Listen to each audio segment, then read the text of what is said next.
Hi friends, welcome to Saranya Veetu Samayal. இன்னைக்கு வந்து நம்ம கோவை ஸ்பெஷல் கத்திரிக்காய் உருளைக்கிழங்கு பொரியல் எப்படி செய்யறதுங்கிறது பார்க்கலாம். அதுக்கு வந்து நான் இன்கிரீடியன்ஸ் என்னன்னு பார்த்தீங்கன்னா 1/4 கிலோ கத்திரிக்காய், ஒரு 100 உருளைக்கிழங்கு வந்து அப்படியே எல்லாம் சின்ன சின்னதாக வந்து கட் பண்ணி வச்சிருக்கேன். உருளைக்கிழங்கு வந்து நல்லா தோலோடையே நல்லா கழுவிட்டு கட் பண்ணி வச்சிருக்கேன். கட் பண்ணி தண்ணியில் போட்டு வச்சிருக்கேன். ஏன் தண்ணியில் போடுறோம் அப்படின்னா கருப்பாகாமல் இருக்கும். அதனால நான் எல்லாம் கழுவி சின்ன சின்னதாக கட் பண்ணி தண்ணியில் போட்டு வச்சிருக்கேன். அதுக்கப்புறம் பார்த்தீங்கன்னா ஒரு 5-6 சின்ன வெங்காயம் கட் பண்ணி வச்சிருக்கேன். ஒரு 2 பச்சை மிளகா கட் பண்ணி வச்சிருக்கேன். கொஞ்சம் கருவேப்பிலை, தாளிக்கிறதுக்கு வந்து கடுகு, அப்புறம் தேவைக்கேற்ப உப்பு, தேங்காய் வந்து கடைசியாக ஆட் பண்ணுறதுக்கு. இப்போ வாங்க இது எப்படி செய்யறதுங்கிறது பார்க்கலாம்.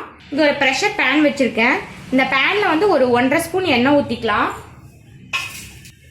எண்ணெய் சூடானோடனே கொஞ்சம் கடுகு போட்டுக்கலாம். கடுகு நல்லா பொரிஞ்சதும் இந்த வெங்காயம் பச்சை மிளகாய் ஆட் பண்ணிடலாம். இந்த கருவேப்பிலையும் ஆட் பண்ணிடலாம். இதை வந்து நல்லா வதக்கிக்கோங்க எண்ணெயில். இப்போ ஒரு நிமிஷம் இது நல்லா வதங்கிருச்சு. இந்த கத்திரிக்காய் உருளைக்கிழங்கு ஆட் பண்ணிடலாம்.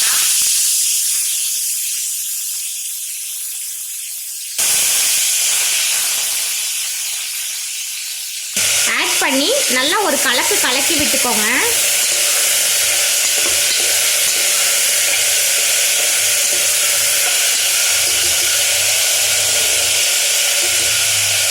உப்பு ஆட் பண்ணிக்கலாம். இப்போ உப்பு ஆட் பண்ணி நல்லா கலந்து விட்டுக்கோங்க.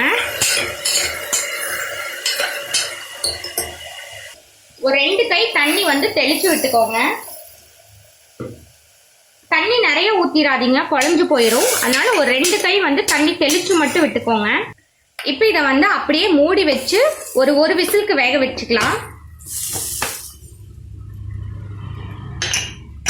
இருக்கட்டும், ஒரு விசில் வரட்டும். இப்போ இந்த கத்திரிக்காய் உருளைக்கிழங்கு வந்து ஒரு விசில் வந்து ஸ்டீம் அடங்கிருச்சு. ஓப்பன் பண்ணிடலாம். ஓப்பன் பண்ணியாச்சு. காய் நல்லா சாஃப்டாக வெந்திருக்கு. இப்போ வந்து நம்ம இந்த தேங்காயை ஆட் பண்ணிடலாம். தேங்காயை ஆட் பண்ணி நல்லா ஒரு கலக்கி விட்டுக்கோங்க. இது ரொம்ப நல்லாயிருக்கும். சாப்பாட்டில் பிசைஞ்சு சாப்பிட்டாலும் இது ரொம்ப நல்லாயிருக்கும். சைட் டிஷ்ஷாக வச்சாலும் இது ரொம்ப நல்லாயிருக்கும். ட்ரை பண்ணி பாருங்கள். நம்ம தண்ணியும் வந்து அளவு தண்ணி ஊற்றுறதுனால 2 கை தான் தெளிச்சு விட்டோம். அதனால தண்ணியும் வந்து கரெக்டாக இருக்குது. இதுக்கு ரொம்ப ஊற்றிடாதீங்க, தண்ணி குழஞ்சு போயிடும். அதனால வந்து கையில் வந்து தெளிச்சு மட்டும் விடுங்க. இப்போ நம்மளுடைய இந்த சுவையான கோவை ஸ்பெஷல் கத்திரிக்காய் உருளைக்கிழங்கு பொரியல் வந்து தயாராகிடுச்சு. கண்டிப்பாக நீங்கள் இது வரைக்கும் இந்த மாதிரி செய்யலைன்னா கண்டிப்பாக இந்த மாதிரி செஞ்சு பாருங்கள். ட்ரை பண்ணிவிட்டு எப்படி வந்துச்சுன்னு கண்டிப்பாக உங்கள் ஃபீட்பேக்ஸ் கமெண்ட்ஸ் என் கூட ஷேர் பண்ணிக்கோங்க.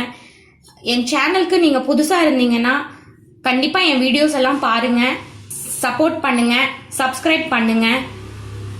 தேங்க்யூ.